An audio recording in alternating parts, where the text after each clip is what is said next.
The latest collaboration between Jason Statham and David Ayer, A Working Man, takes notes from other one-man army movies like Taken and John Wick in a fun adaptation of Chuck Dixon's 2014 novel Levon's Trade.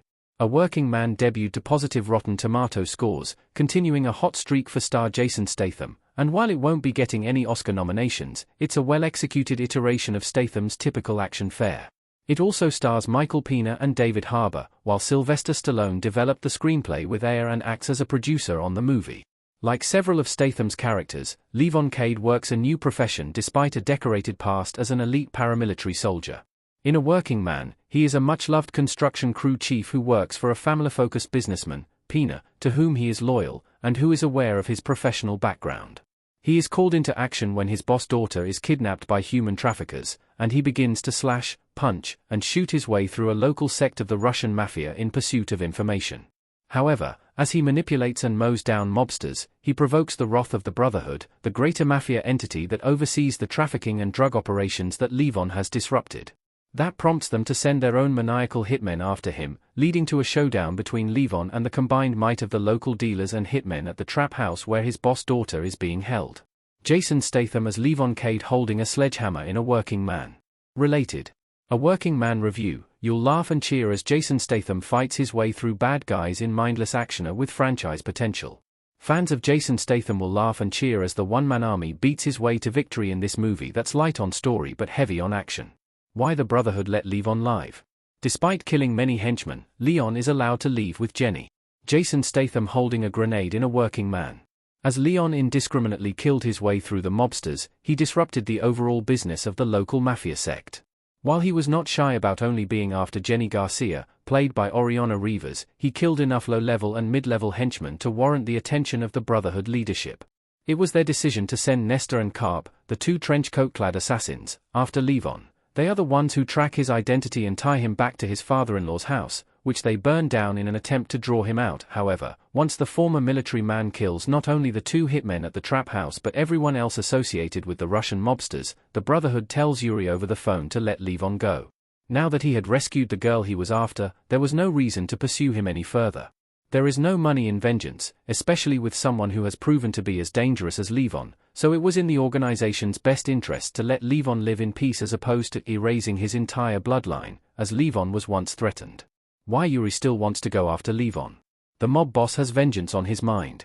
In the course of Levon's rampage, he manages to kill an inordinate number of criminals of various status.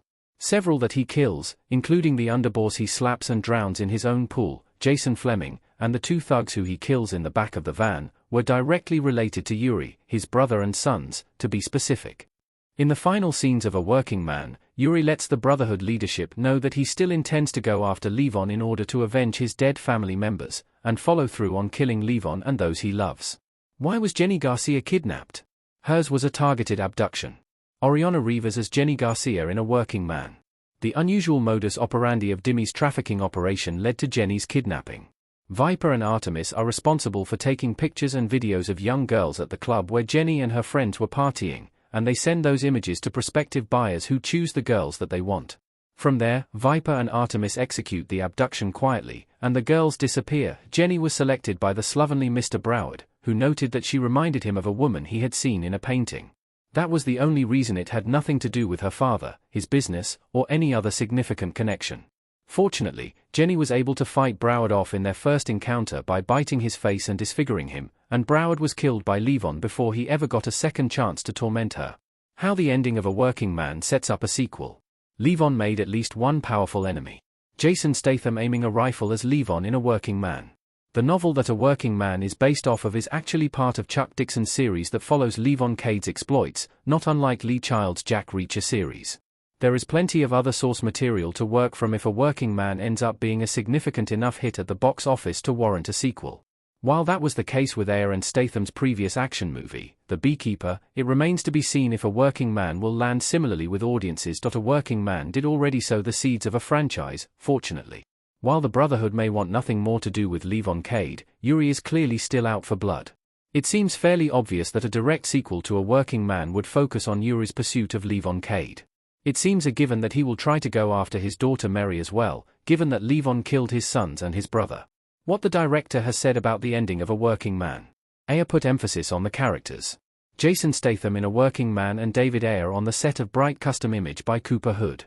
In an interview with Screen Rant, writer, director David Ayer detailed exactly what sets A Working Man apart from similar action adventures. Per Ayer, giving Levon an emotional, familial connection to realistic characters is what makes the entire movie special. As the director noted, to give him an emotional motivation, to give him this adopted family that's taken care of him that he can then return the favor and take care of, that's the movie for me. Ayer also spoke about the potential future of the franchise, specifically that Levon Cade may have unfinished business, in a clear reference to Yuri's pending vengeance. He also hinted at his own interest in David Harbour's side character Gunny, the blind former teammate of Levon who acts as his weapon sommelier in A Working Man. While nothing has been announced yet, of course, Ayer mentioned that a sequel or prequel with a larger focus on Gunny could be interesting. The real meaning of A Working Man. The movie isn't overly deep or profound. While some genre films are metaphorical in communicating themes, A Working Man is like similar action movies in that there isn't much depth. Loyalty to one's family is a common thread, and the idea that family comes in all forms. Levon considers Gunny his brother because they served together, while he considers the Garcias his family because they took a chance on him and gave him a way to make a living despite his former career path and related trauma. That familial allegiance drives Levon in A Working Man, and is set up to drive Yuri in a potential sequel.